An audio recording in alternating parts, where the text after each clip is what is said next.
welcome to Disputes and Perspective. I'm Doug Cherry, a partner in the disputes team at Reed Smith.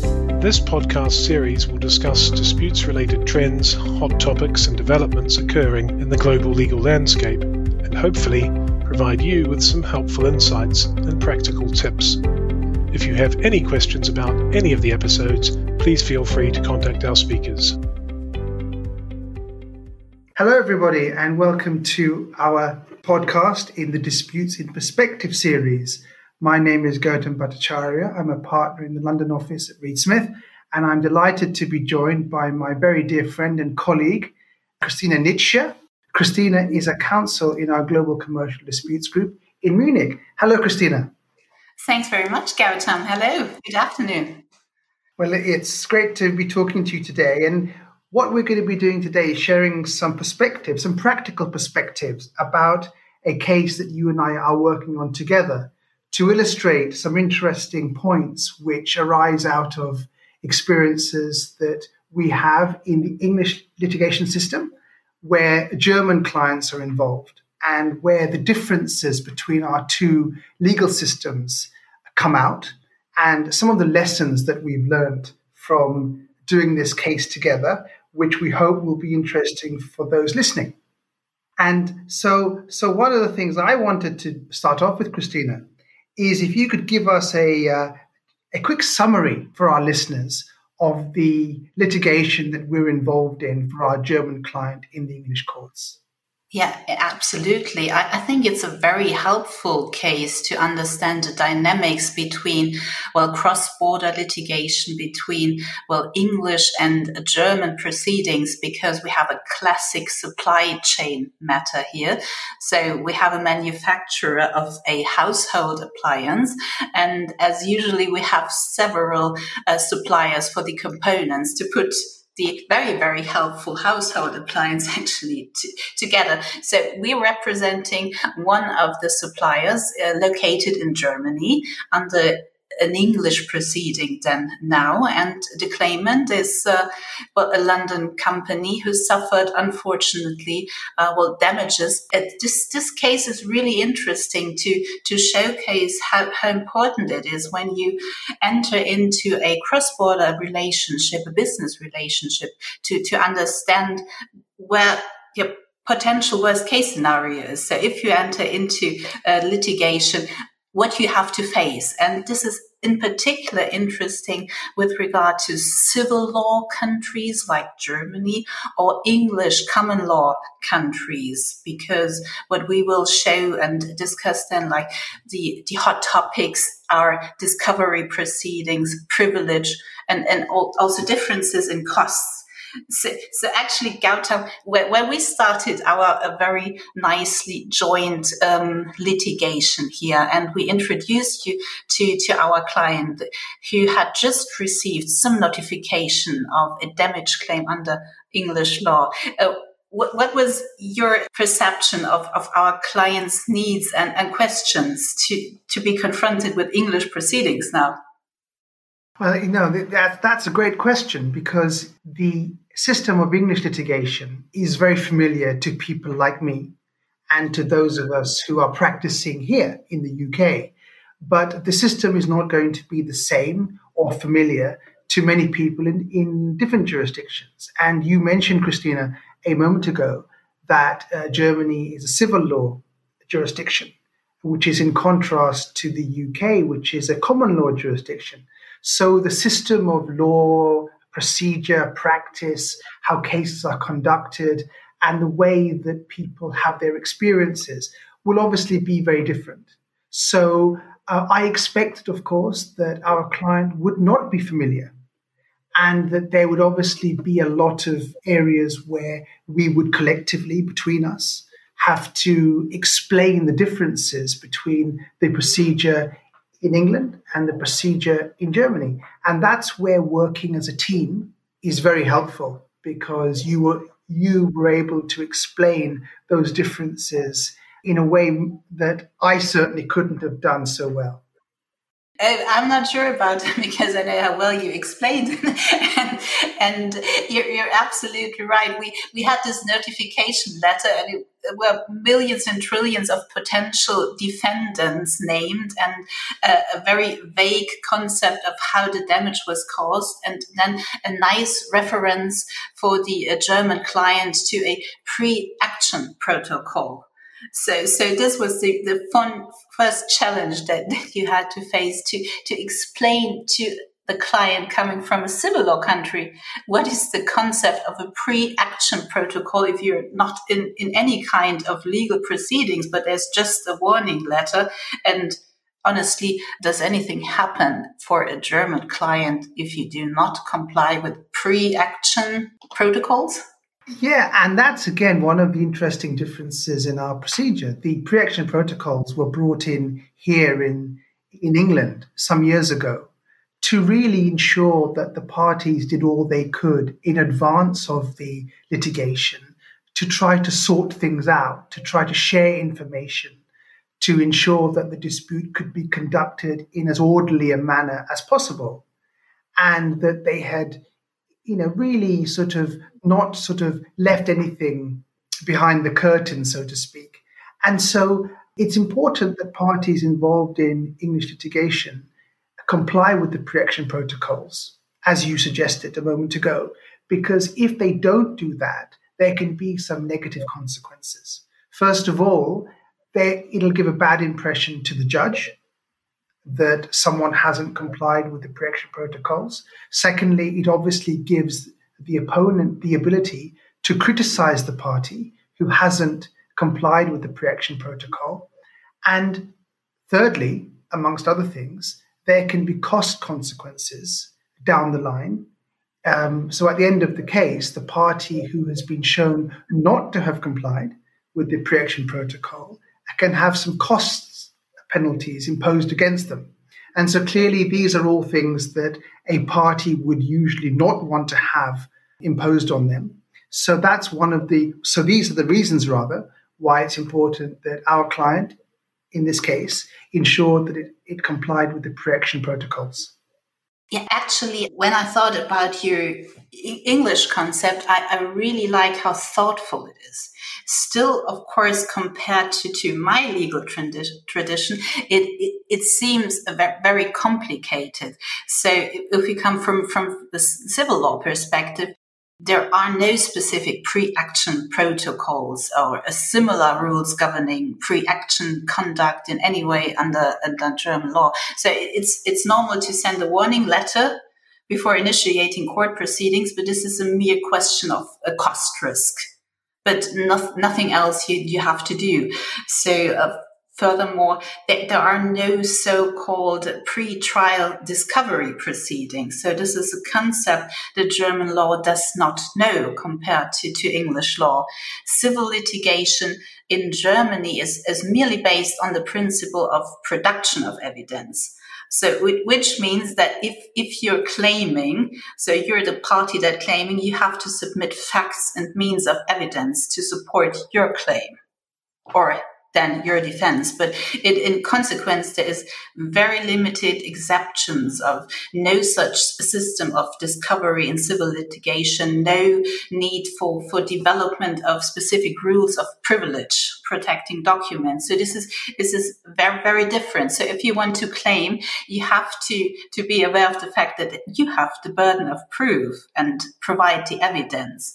And the parties are generally totally free to decide which facts and documents they want to submit to the court. So this is their challenge and task to see what is helpful and what is not helpful in their proceedings. So even if it would be relevant to the case, so for the other party, you're not obligated to produce such documents. Only challenge is, well, of course, and this should be in every jurisdiction, you must be, well, true and correct and don't say anything which is not true. I know this is totally opposite to the English law approach, where we know that parties are obligated to produce and share documents in discovery proceedings, even which might be not helpful for your own case, but helpful for the other party. And I think discovery proceedings is a nice term for that, because in English law, you basically discover the matter together, which is a nice thought, but sometimes difficult for, well, the subjective party's view. So I know these discovery rules are quite detailed, and there's a good system of regulations that have just been changed and updated. So for the civil law people, what are the main rules and what have you looked for in these discovery proceedings? Yeah, no, that's a very interesting topic, Christina, because when you talk about civil law jurisdictions like France, Germany, Switzerland, just to take three examples, as you rightly mentioned a moment ago, they don't have the same concept of the disclosure of documents that we have here in England. So here, in summary, litigation is conducted on what we call a cards on the table approach, which means that the parties must provide documents, helpful and unhelpful to their case, to the other parties, or party as the case may be. Now, that means that it ensures there's if you like, as some people would call it, a level playing field. So there are no surprises, and you aren't just doing what's helpful to your case. You must provide documents that help your opponent's case and or hurt your own case. Now, this is good in many ways because it ensures that the dispute is dealt with in a comprehensive manner, and the court is able to see the key documents about the dispute, not just one part of the dispute, which helps one party.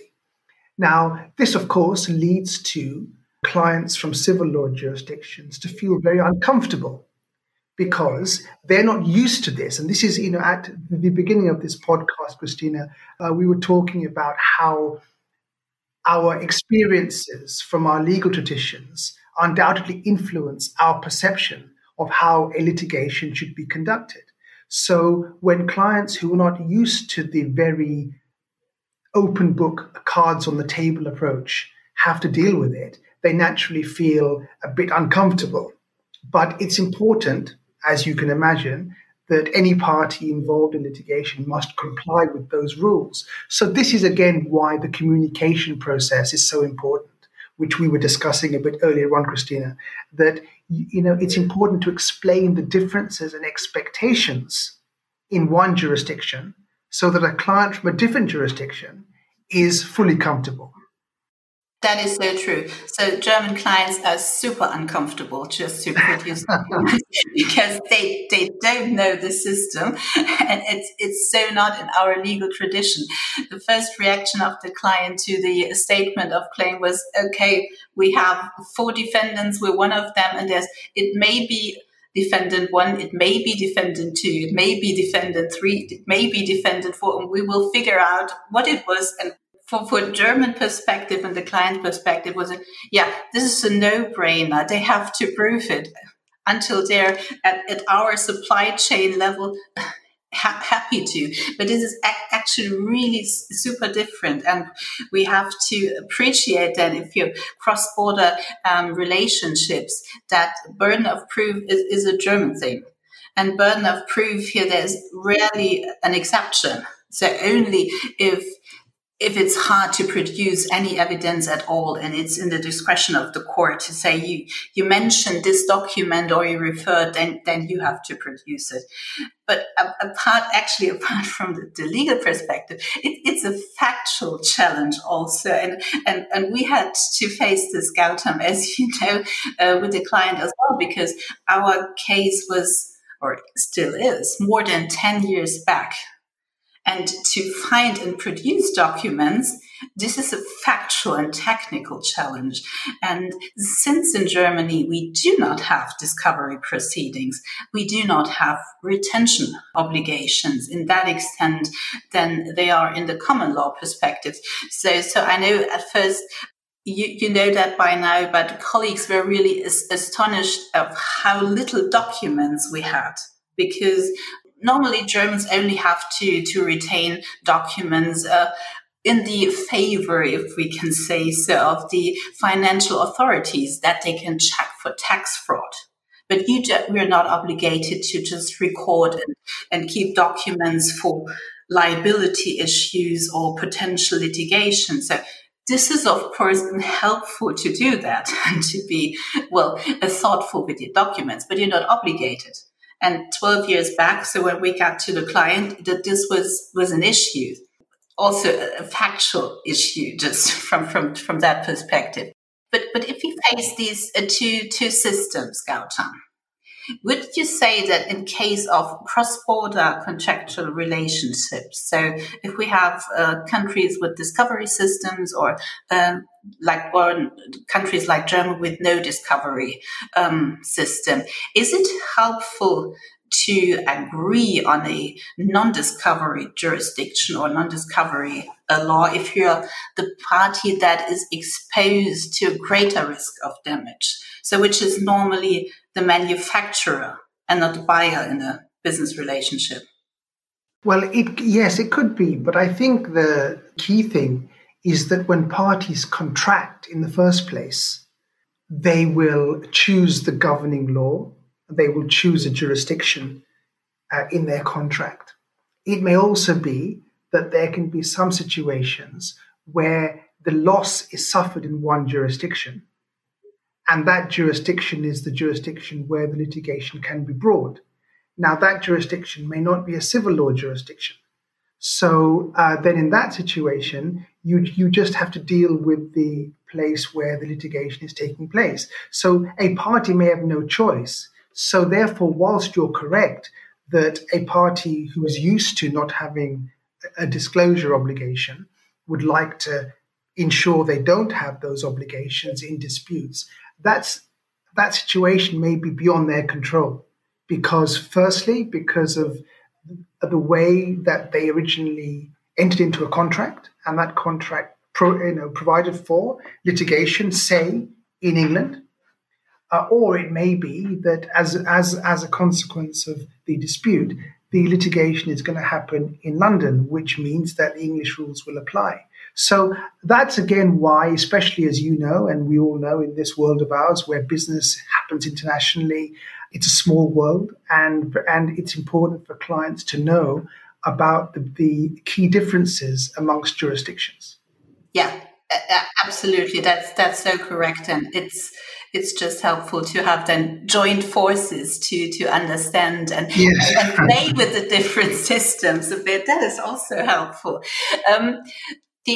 The logic consequence of discovery proceedings is legal privilege, which is a big topic under English law and not a topic under German law.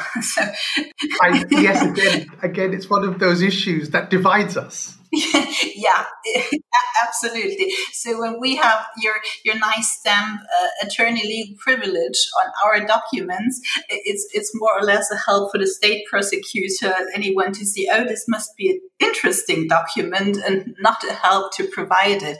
Because since we do not have discovery proceedings, we do not need to protect documents to that extent. So of course, there is legal privilege as to when you're requested to testify as a witness or to produce document if you have a family privilege or trade secrets, and of course also a professional privilege as a criminal defense attorney or an attorney involved in client communication that faces, in particular, criminal charges. But the principle of legal privilege, is consequently not needed.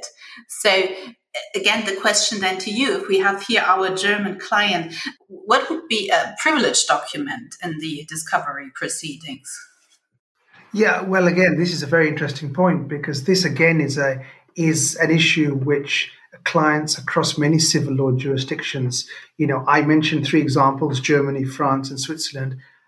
Over the years, the same issues have come up because in England, we have very distinct principles of legal privilege, and there are many categories of privilege, which can mean that certain documents do not have to be disclosed, or at least certain parts of those documents do not have to be disclosed. So, for example, you can have legal professional privilege, which is essentially legal advice being given by a lawyer to the client. You can have litigation privilege, which is that when a dispute is reasonably in contemplation, documents that have been created for the dominant purpose of that dispute are also privileged. You can have a privilege where, if you're having settlement discussions, the discussions can be marked as without prejudice. So we wouldn't know it from a civil law perspective. Yes. So these are, and then also there are some other categories that can also be protected from disclosure. But to this area itself is a very broad area, and I'm aware from my previous experience of dealing with litigation in France that the same issues you mentioned in Germany also apply in France, where these categories that we in England take for granted don't apply in France, for example. So it's very interesting to see that although geographically we're not far apart from each other in France or Germany, or we have many big differences which are huge. that is so true. but since you are so often involved in cross-border litigation, and I think there's hardly anyone else in our law firm that does it so much, is there anything to be particularly aware of if you are dealing with like the civil lawyers like me, for example, in this matter, in our communication with regard to privilege? Well, I think it's just being mindful that a privilege, whilst a very important concept, is also a very problematic concept, because you can lose privilege in certain circumstances, and one can never assume that certain documents are privileged. You always have to look at what is involved. So who has created the document, who's advised on the document. So just because we have if you like, a more liberal system here in England, that doesn't mean that clients in civil law jurisdictions can think that everything is going to be privileged, that goes between a lawyer and the client, or that is created in the course of a dispute. So that's another area which is very important for civil law jurisdiction lawyers to be aware of. And I'm sure we could do another podcast just on this area itself, Christina. I know I received many emails from you about this. Very helpful. But since we're heading to the end, shall we talk about the nice topic of costs and expenses? So I think so. I think so, Christina. I think that's a very good way to finish off the last couple of minutes of this podcast. No, so let me pose this to you, Christina. Let me pose a couple of points to you, because I think your thoughts on these will be much more interesting than mine. The first thing is, in English litigation, the general principle is that the losing party must pay the winning party's legal costs, which means lawyers' fees, experts' fees, etc. And it would be interesting as to what the practice is in Germany. And also, I wonder if you could address this point, Christina, that, we have a concept here in England that in certain circumstances, the court will order one party to provide security for costs if they're bringing a litigation against another party, or they're involved in a litigation against another party. Now, there are certain circumstances that will have to apply before the court will order that. But I'd be interested, because I heard recently, I've not read the judgment yet, but I will. I heard recently there was a German case where post-Brexit, a German court had obliged an English party to provide security for costs. I wonder if you could address those 2 points as we close up this podcast. Very happy to do that. And from the German perspective, we can summarize the differences. So as we learned that English proceedings are very thoughtful, detailed, and transparent, you have to have the money to pay for these proceedings. So for this kind of quality. And this is different to German proceedings. It's the same principle. So if the party loses, they have to pay.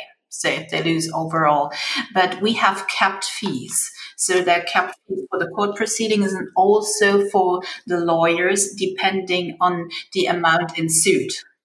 So it does not matter what your lawyer actually receives per hour or for the matter they work for, but it's capped. So this limits the amounts and the costs for the proceedings really substantially. So actually it's a cheap place for litigation compared to your English system.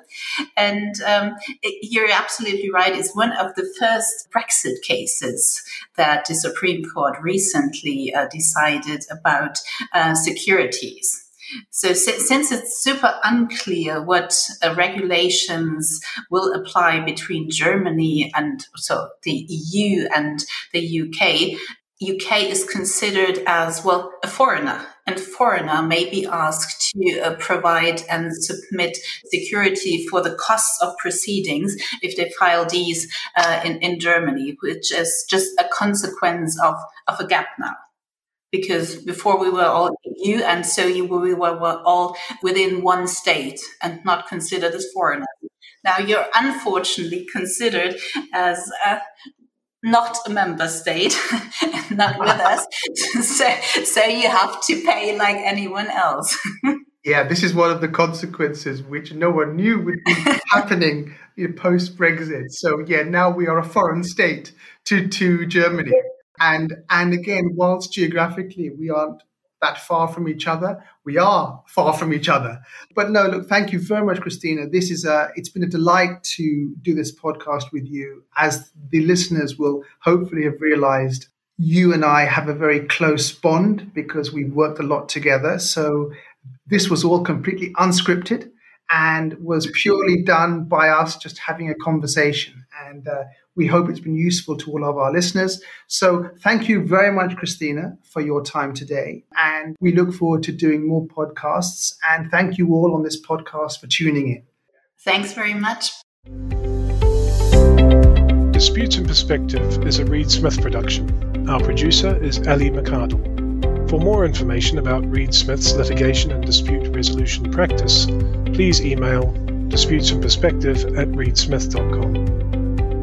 You can find our podcast on Spotify, Apple, Google, Stitcher, and reedsmith.com, and our social media accounts at Reedsmith LLP on LinkedIn, Facebook, and Twitter. This podcast is provided for educational purposes. It does not constitute legal advice and is not intended to establish an attorney-client relationship, nor is it intended to suggest or establish standards of care applicable to particular lawyers in any given situation. Prior results do not guarantee a similar outcome. All rights reserved.